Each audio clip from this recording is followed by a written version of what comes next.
My name is Margaret Ellis. I turned 67 this past September, though most days I still wake up feeling like the young girl who used to ride her bicycle barefoot down the dusty roads of Moline, Illinois. Hair wild in the wind and no one to answer to, but my mother's voice calling me in for supper. That was another lifetime. These days I live in a quiet suburb outside of Des Moines. A modest two-bedroom house, warm with the smell of coffee in the morning and silent most evenings, but for the creak of the floorboards and the humming of the old fridge. It's not lonely, not really. It's just settled. I was a nurse for 41 years. Pediatrics mostly. I was good at it, not flashy, not fast, but good. My hands always knew what to do before my mind caught up. I retired when my husband, Tom, got sick. Stage 4 pancreatic cancer. It swept him away in 6 short months. That was 4 years ago. We had a good life, Tom and I. Not perfect, but full. He made me laugh, even when life was hard. He gave me one son, Michael, my only child and my greatest joy. Michael was quiet as a boy, thoughtful, always taking things apart and putting them back together. I still remember the Christmas when he was 8. He spent more time reading the instructions for his toy robot than playing with it. I raised him with both hands, one strong, the other soft. When he graduated college, I cried the whole drive home. He met Sarah a year later. She was polished, bright smile, clever eyes. A teacher, 3rd grade. She had ambition and a plan for her life. I liked her. At least, I tried to. But something about the way she spoke to me always made me feel just a little smaller. I chalked it up to nerves, or perhaps the strain of planning a wedding. I bought my dress for their ceremony 4 months early. Navy blue. Simple. Elegant. I remember standing in the fitting room thinking, he'll always be my little boy, no matter how tall he stands beside her. After they married, things changed as they always do. They bought a townhouse in Cedar Rapids, 2 hours away. We didn't see each other much, but I understood. Young people have their own lives. I sent birthday cards, baked the cinnamon rolls Michael loved, and when Sarah gave birth to their daughter, Lila, I wept. Oh, how I loved that baby. The first time I held her, she looked up at me with those deep brown eyes and gripped my finger like she already knew me. Every other weekend, I'd make the drive, bringing groceries, little gifts, a homemade casserole or 2. I'd sit on the floor for hours, stacking blocks, singing lullabies I thought I'd long forgotten. She called me Grammy. That word, it undid me. But over the years, the visits became less frequent. Sarah would text to say they were too busy this weekend, or that Lila had a cold. When I offered to help, Sarah would smile, that thin, closed-lip smile, and say, "Thanks, but we've got it." I'd nod, step back, wait another week, another month. Then last Thanksgiving, the first real crack. They invited me, of course. I brought pecan pie and a cranberry mold just like my mother used to make. But the whole evening, I felt like a guest in a hotel lobby.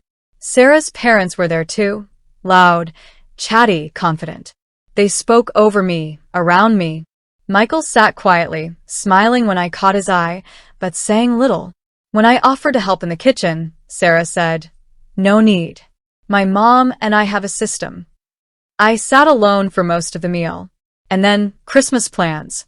I called to ask what day they'd like me to come. I didn't want to interfere, just wanted to see Lila open her gifts.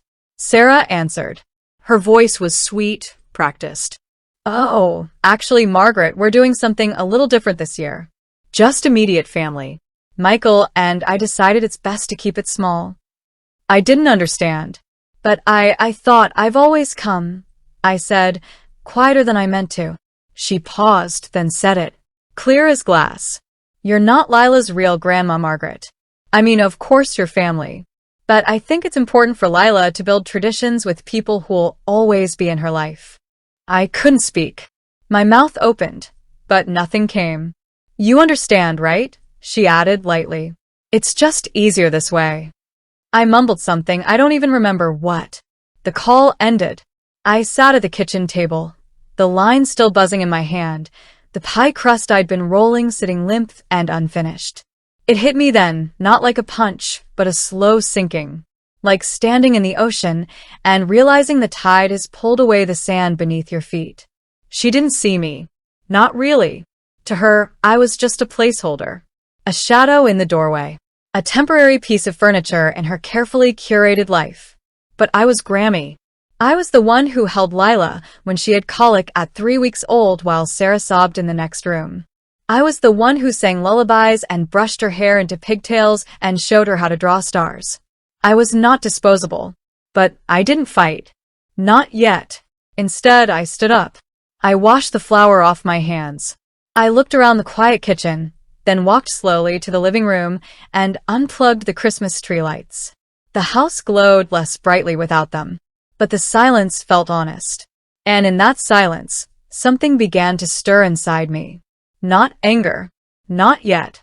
But something close. That night, I didn't sleep. I laid on top of the covers, still in the cardigan I'd worn all day, the house quiet around me. I stared at the ceiling, listening to the faint creak of the old radiator and the wind tapping softly against the window pane. I kept replaying her words in my head. You're not Lila's real grandma. Funny thing about pain, it doesn't shout. It whispers. It sits beside you like an old friend and just stays. I got up just before dawn and made a cup of tea. The Christmas tree stood unlit in the corner, looking like a guest who had overstayed its welcome. I sat across from it, hands wrapped around the warm mug, and allowed myself to grieve. Not just the rejection. Not just the idea of missing Christmas. I grieved the slow, quiet erasure of a life I had spent building. A life of sacrifice, of love given freely, not for recognition, not for repayment, but because that's what we do when we love our family. We give. And we keep giving even when no one's looking. Tom would have known what to say. He always had a way of softening the jagged edges of things. But he was gone. And all I had left was the echo of a life that no longer seemed to include me. I didn't call Michael. I wanted to. Lord, I did. I rehearsed the conversation a dozen times. But every version made me sound either desperate or accusing.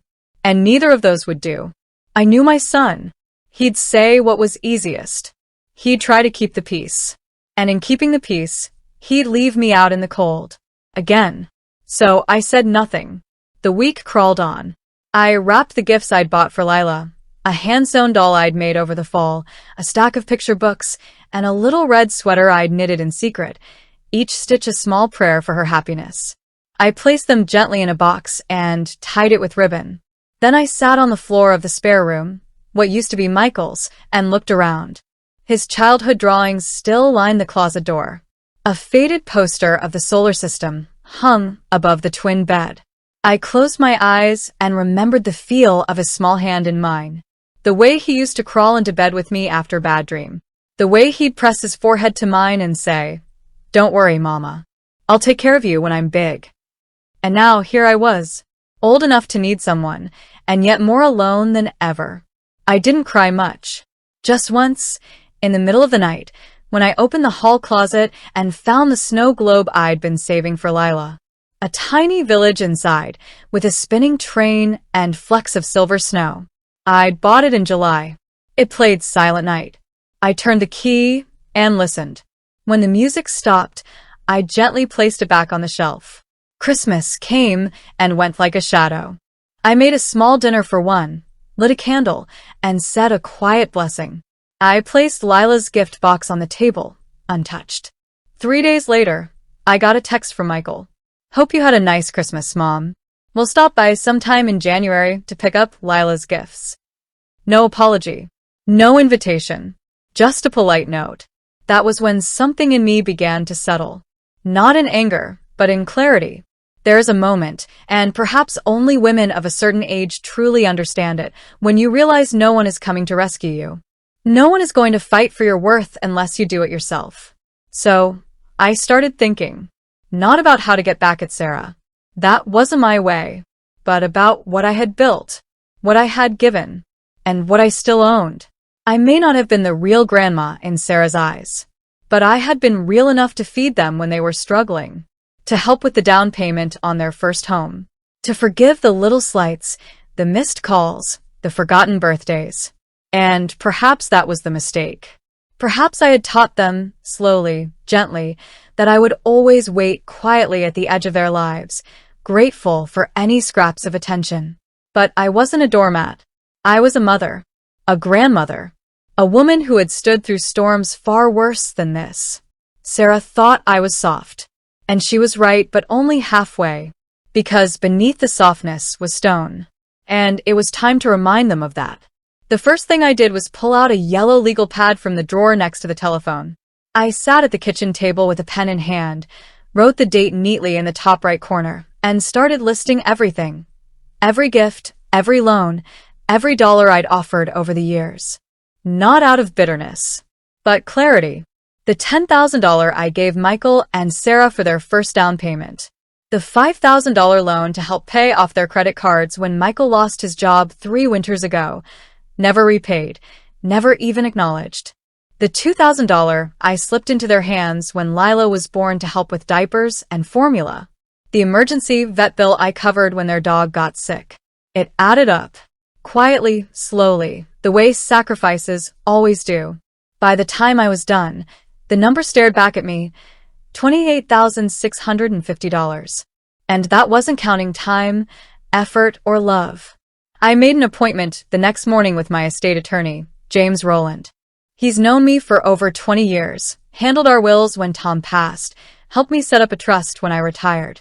He looked over his glasses at me when I told him what had happened. I want to revise everything, I said, sliding the list across his desk.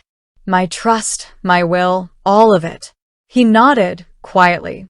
You're sure? I'm not cutting anyone off out of spite, I said. But I won't invest in people who don't see me. What I did next was more delicate. I'd set aside a college fund for Lila, $50,000 in a custodial account under my name. Michael and Sarah knew about it. I'd told them when she was born, beaming with pride. I'd made regular deposits every year on her birthday. That fund? I transferred it. Not liquidated, just moved. Into a new trust. One that wouldn't be available until Lila was 25. The catch? She had to request it herself. In writing. As an adult. If she ever wanted to find me, the real grandma who sat with her on the floor singing lullabies, she'd find a door still open. But it wouldn't go through Sarah. I also updated my will.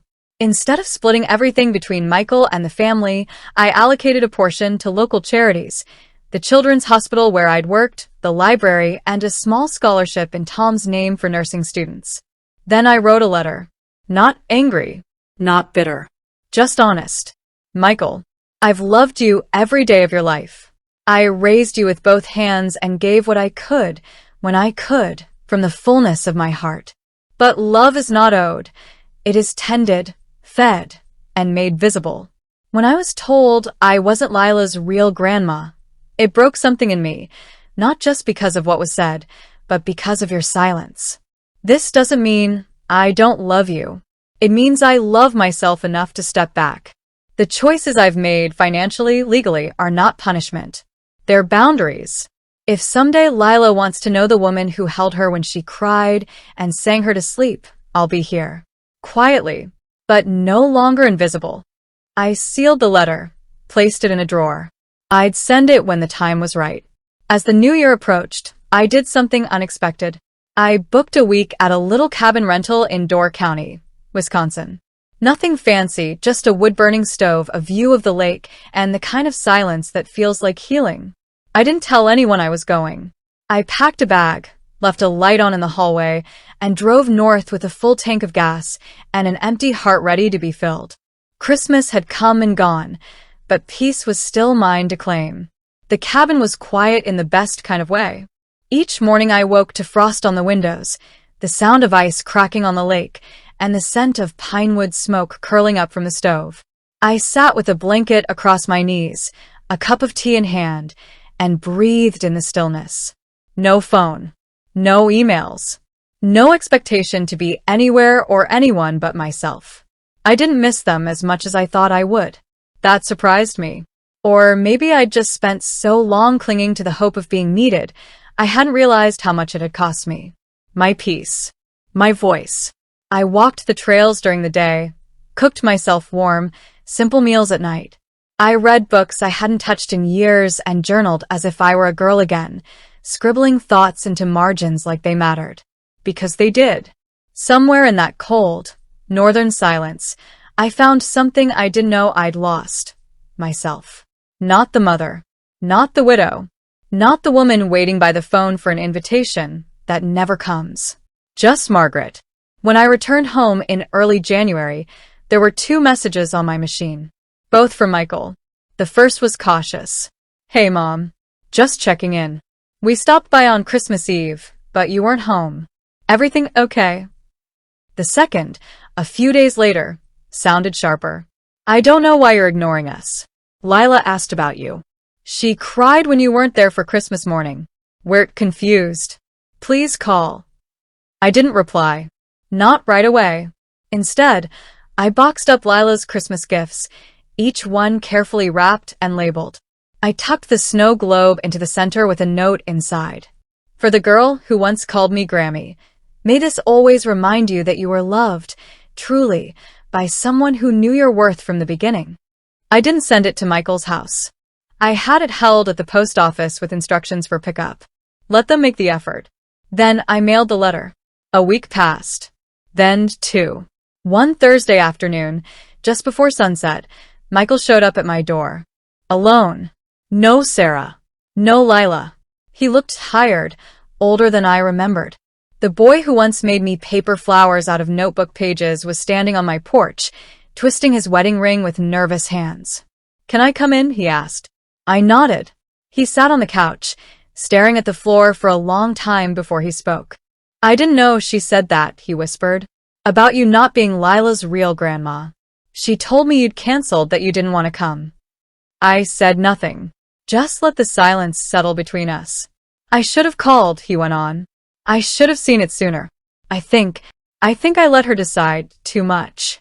I just wanted to keep things easy." "That's what I always taught you, didn't I?" I said quietly. "To keep the peace." He looked up then, his eyes wet. "I'm sorry, Mom." I believed him. I did. But I also knew something else. Apologies are not time machines. They don't undo erasure. They don't refill the silence. "I still love you," I said. "That's never been in question. But I won't make myself small anymore. I won't beg for a place at a table I helped build." He nodded, slowly. And for once, he didn't try to fix it. He just sat with it. Before he left, he asked, "Will you come see Lila? She misses you." I smiled gently. "When she asks for me herself, I'll come." Because I knew, now, that my presence was a gift, not an obligation. And I would only offer it to those who treated it as such. In the months that followed, I built a new rhythm. I volunteered once a week at the Children's Hospital. Started attending a local watercolor class at the community center. I even made a friend or 2, women like me, with soft hands and strong hearts, who had learned the same lesson I had. And then, one spring morning, a small envelope arrived in my mailbox. Crayon on the front, slightly smudged. To Grammy. Inside was a drawing of a house with flowers, a stick figure with silver hair, and a little girl holding a snow globe. Underneath, in wobbly letters, "I miss you. Please come see me. Love, Lila." I wept. Not because of the pain, but because of the healing. I went, of course, with open arms. Not for Sarah. Not even for Michael.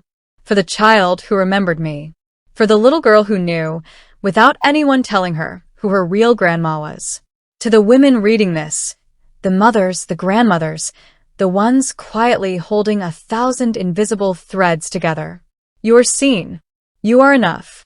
And you never, ever have to shrink yourself to fit someone else's comfort.